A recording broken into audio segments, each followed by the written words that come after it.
ठाणे जिल्ह्यातल्या शहाड रेल्वे स्थानकाचाही अमृत भारत स्थानक योजनेअंतर्गत पुनर्विकास करण्यात आला आहे। या स्थानकाच्या पुनर्विकासासाठी 8.5 कोटींहून अधिक खर्च आलाय।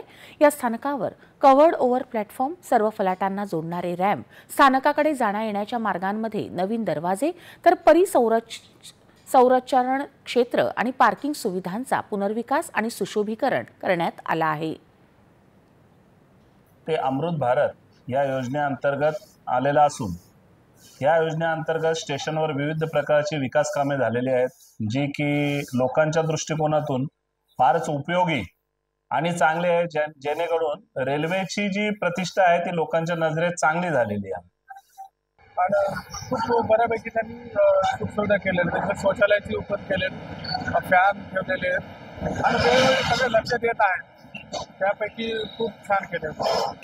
आता सुविधा म्हणजे भरपूर झाल्यात, लाईट्स वगैरे सगळं, पाण्याची सोय, टॉयलेटची सोय, नवीन टॉयलेट्स आहेत। पहिल्या टॉयलेट्सला एवढी सुविधा नव्हती, आता जेवढे टॉयलेट्सला सुविधा आहे, लाईट्स आहे प्रत्येकडे, फॅन आहेत, प्रवाशांना त्रास नाही होणार असं पूर्ण केलं। जागतिक मधमाशी दिनानिमित्त काल खादी आणि ग्रामोद्योग आयोगाच्या मुंबईतल्या कार्यालयात मधुक्रांती